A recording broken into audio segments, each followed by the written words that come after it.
বাংলাদেশ একটা সাংঘাতিক এমন একদল লোকের হাতে পড়ছে যারা এদের কথা বলার ভাষাটা হলো মিথ্যা কথা বলা। এরা এরা মানুষের সামনে কথা বলে ফাঁকিবাজি কথা, টাউটের মতো রাজনৈতিক টাউট বাটপাররা আজকে বাংলাদেশের সামনে আসছে। এদের হাতে দেশ, এটা মনে হয় আত্মহত্যা করার মতো অবস্থা আসছে মানুষের। এরা কারা? যারা বলতে চায় বাংলাদেশে ইলেকশন 20 বছর পরে হবে, 15 বছর পরে হবে, মিনিমাম 10 বছর পরে হবে। ওই সব ছেলে পেলেরা এখন তো বুঝে যাচ্ছে এরা যে দলটা করছে এটা তো হইলো জামাতে ইসলামের তরুণ দলের এক্সটেনশন। জামাতে ইসলামের একটা দল আছে ছাত্রদের শিবির, এবং জামাত ইসলাম জানে নিজের নামে জীবনে কোনোদিন ক্ষমতায় আসবে না যতদিন মুক্তিযুদ্ধ কথাটা থাকবে। পৃথিবীর ক্যালেন্ডারে 1971 সন যতদিন লেখা থাকবে ততদিন জামাত বাংলাদেশের স্বাধীন বাংলাদেশে ক্ষমতায়, যদি পরাধীন হয় সেটা ভিন্ন কথা, স্বাধীন বাংলাদেশের ক্ষমতায় আসবে না। কাজেই তারা বিভিন্ন ক্যামোফ্লেজ করে রং বেরঙের দল সাজাচ্ছে, এবং তাদেরই একটা তরুণ দলের নাম হইল যে এই যে নাগরিক পার্টি, না জাতীয় নাগরিক। এটা হলো তাদের তরুণ দল, এটা হলো তাদের ফেস। এই ফেসের মাধ্যমে এখন বাংলাদেশের সমস্ত কথাবার্তা বলাবে এবং বাংলাদেশের স্বাধীনতা সার্বভৌমত্বের সর্বনাশ করবে। এই কথাটা আমি বলে দিলাম, কারণ এরা যে ধরনের কথা ওই ফুল দিতে গিয়া বলে, এরা ফুল দিতে গেল কেন? এরা কি বাংলাদেশ বিশ্বাস করে? বাংলাদেশ বিশ্বাস করলে কি এরা কি বলে সেকেন্ড কি রিপাবলিক এত থাকে না? আমি তো উম্মি মানুষ, লেখাপড়া জানি না তো। সেকেন্ড কি সেকেন্ড রিপাবলিক বলে, সেকেন্ড রিপাবলিক। হ্যাঁ সেকেন্ড রিপাবলিক বলে। ওই বেটারা সেকেন্ড রিপাবলিক তো পাকিস্তান, ওখানে যাস না কেন? ওই করাচি যা, লাহোর যা, রাওয়ালপিন্ডি যা, ইসলামাবাদ যাই, হ্যাঁ নাকি?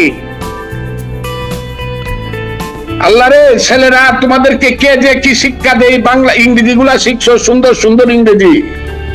হ্যাঁ তুমি তো স্বীকারই করো না বাংলাদেশে একটা সংবিধান আছে, যে কারণে তুমি বলো গণপরিষদ ইলেকশন হবে। আরে বাবারা, গণপরিষদ যদি রিয়েল গভর্নমেন্ট থাকতো তোমাদের নামে মামলা হইতো, দেশদ্রোহিতার মামলা হইতো।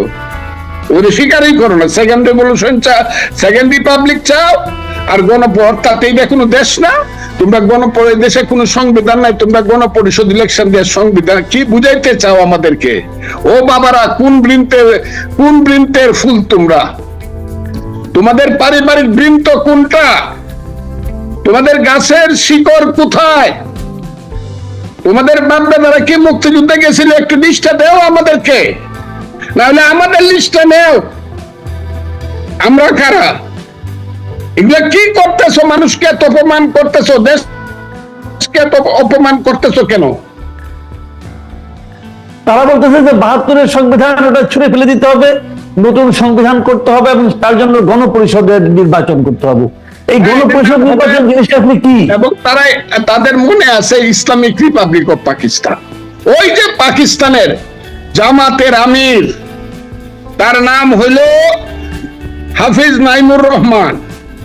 সে তার কাউন্সিলে বলছে যে পূর্ব পাকিস্তানের আমাদের ভাইয়েরা এখন তাদের ভুল বুঝতে পারছে, তারা বাংলাদেশ বানাইছিল, এখন তারা এটা চায় না, এখন আমাদের সাথে এসে মিল হবে, আপনারা রেডি হন। ওই ওদের সাথে হইল ওদের মিল।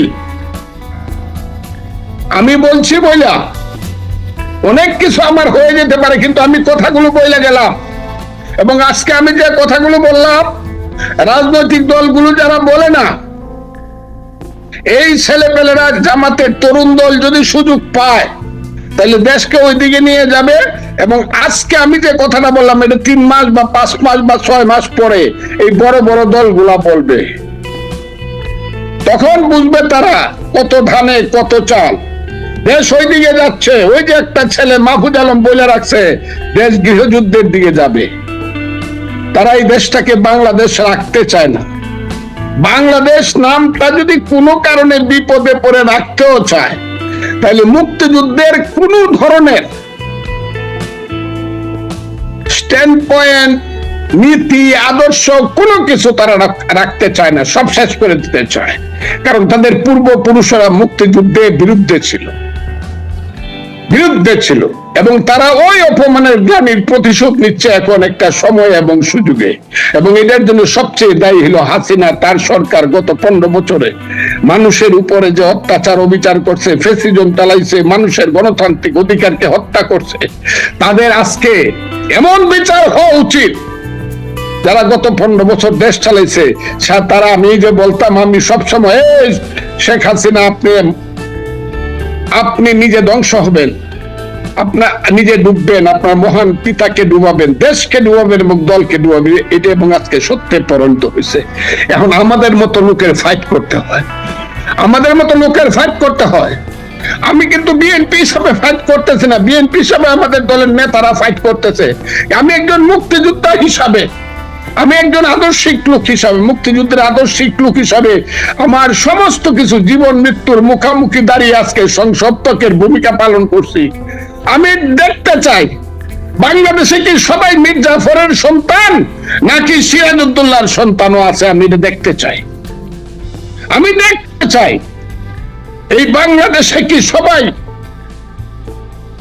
সাম্প্রদায়িক অমানসিক শক্তি না ধর্ম নিরপেক্ষ গণতান্ত্রিক শক্তি, অসাম্প্রদায়িক শক্তি, মানুষের শক্তি। শুনো হে মানুষ ভাই, সবার উপরে মানুষত্ব, এই শক্তি আছে কিনা এটা দেখতে চাই। যদি না দেখতে চাই, একদিন বিষকায় মরে যাম যদি একা একা হই। যদি মানুষ না থাকে সাথে, যে আমি যদি ভুল হই, যে মুক্তিযুদ্ধ করে ভুল করি নাই, কিন্তু তারা যদি প্রমাণ করতে পারে আমি মুক্তিযুদ্ধ করে ভুল করছিলাম, সেদিন আমি আত্মহত্যা করব। আমার এখন আর সহ্য হয় না। ইউনূস সাহেব এই কেন পা দিছেন, আমি কিন্তু শেষ পর্যন্ত আমি চট্টগ্রামের খবরও নিব, কিন্তু কার কি জন্মগত অবস্থান, কার কি পারিবারিক অবস্থান, কার কি মুক্তিযুদ্ধের রাজনৈতিক, এইগুলা কিন্তু নিব। এই দেশ কিন্তু ওইদিকে যাচ্ছে, এত জটিলতার দিকে যাওয়া উচিত না। জাস্ট একটা জাতীয় সংসদ ইলেকশন দিয়া যারা মেজরিটি হবে রাজনৈতিক দলের হাতে, ক্ষমতাটা দায়িত্বটা ছেড়ে দিলে ট্রেনটা অন্তত লাইনে উঠবে। এই সব হবে না। অন্তত বাসে 3 ঘন্টা যাবত ডাকাতি হবে না, দিনে রাতের বেলা মেয়েরা ধর্ষিতা হবে না, মব জাস্টিস হবে না, আগুন দিয়া বাড়ি পুড়বে না। এই আজকেও দেখছি ডাকাতি হচ্ছে, কেউ যায় না আগায়া। এটা হবে না। জনগণের প্রতিনিধি আছে, ইউনূস সাহেব আপনি সর্বনাশ করতেছেন দেশে, কেন করতেছেন ইলেকশন না দিয়া? কি আপনার ইচ্ছা, কি সংযোজন আপনি করবেন, কি সংস্কার আপনি করবেন? আচ্ছা, এই আমি আপনাকে শেষ প্রশ্নটা করছি। এই যে নতুন দলের একজন নেতা জনাব সার্জিস আলম, উনি আজকে একটা কথা বলেছেন যে শেখ হাসিনাকে নাকি ফাঁসির দড়িতে ঝোলানোর আগ পর্যন্ত এই দেশে নির্বাচন হবে না। এটার মাধ্যমে সে আসলে কি করতে চায়? নির্বাচনটা কি তাহলে শেখ হাসিনা ফাঁসির দড়ি থেকে উঠানো এত সহজ, এবং তাকে কি এত দ্রুত নির্বাচন, তাহলে কি হবে নির্বাচনটা? আপনি নির্বাচনের কথা বলছেন, তারা তো নির্বাচনকে দূরে সরিয়ে দিচ্ছে। তাহলে আমি আপনাকে বলি, একটা পিতার অনেক ধরনের, একটা মানুষের অনেক সন্তান থাকে, সুসন্তান থাকে, কুসন্তান থাকে, আর একটু ইজ্জত করে কইলে বলা যায় বেত্তুমিস থাকে, বেয়াদব থাকে। আমরা একটা বিপদে পড়ছি বাংলাদেশে। এই বিপদটার মাঝে আজকে পড়ছি, বেয়াদবদের বিপদটার মাঝে। ও কি জানে, ওর বাপে জানে, ওর বাড়ি থেকে 500 থেকে 350 কিলোমিটার, বাপে ওর বাড়ি তো পঞ্চগড়ে। কয়দিন লাগে একটা মানুষকে ফাঁসিতে ঝুলাইতে? ও কেন গিয়া ওই যে আইসিটিতে জিজ্ঞাসা করে না? ওই যে তাজুল ইসলাম যে আছে প্রসিকিউটর, তাকে জিজ্ঞাসা করে না যে একটা ফাঁসি যদি ফাইনাল করতে হয় আপনার কত বছর সময় লাগবে? মিনিমাম 15 বছর সময় লাগবে। এটা বাবর সাহেবের ইতিহাসটা দেখেন, তাইলেই বুঝবেন। সালাম সাহেবের, টাঙ্গাইলের সালাম সাহেবের ইতিহাসটা দেখবেন, ফাঁসির অর্ডার হয়েছে 11 সনে, কিন্তু 24 সন পর্যন্ত ফাঁসিতে ঝুলানো যায় না, এই কারণ এপিল আছে।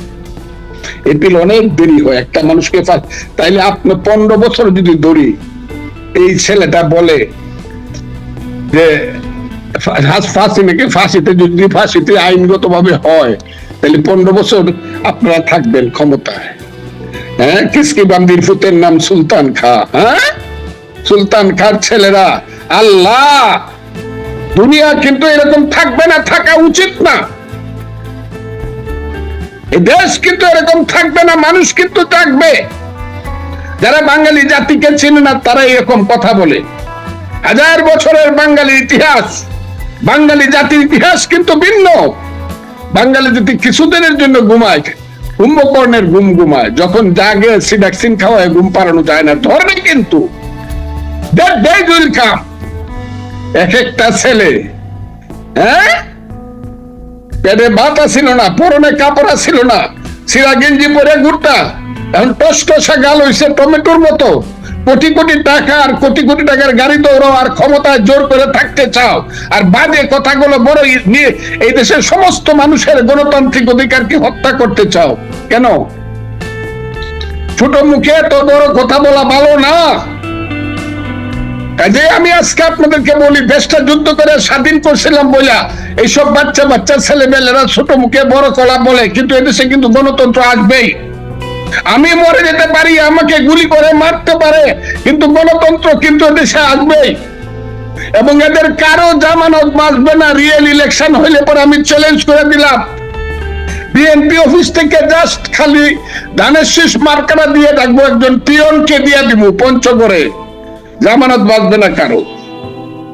কাজে এত বড় কথা বলা ভালো নয়। এই দেশটাকে তারা শেষ করে দিচ্ছে, এই দেশটাকে গৃহযুদ্ধের দিকে দিচ্ছে। কাজে আমি আপনাকে বলবো, আপনার মাধ্যমে আমি বাঙালি জাতিকে, বাংলাদেশের মানুষকে আমি বলতে চাই, ইউনূস সাহেবকে আমি অনুরোধ করতে চাই, জনাব অধ্যাপক মোহাম্মদ ইউনূস, 7 মাস আগে যখন আপনাকে দায়িত্ব দেওয়া হয়, এই দেশের মানুষ রাতের বেলায় 8 তারিখে ঘুমায় নেয় আনন্দে। এই 7 মাসে আপনি দেশটাকে অন্ধকার করছেন। আল্লাহর দোয়াই লাগে, সমস্ত রাজনৈতিক দলকে ডাকেন, সমস্ত রাজনৈতিক দলকে ডাকেন, দলকে জিজ্ঞাসা করেন কতটুকু আপনারা এই দেশে সংস্কার চান, at least in case of fair election.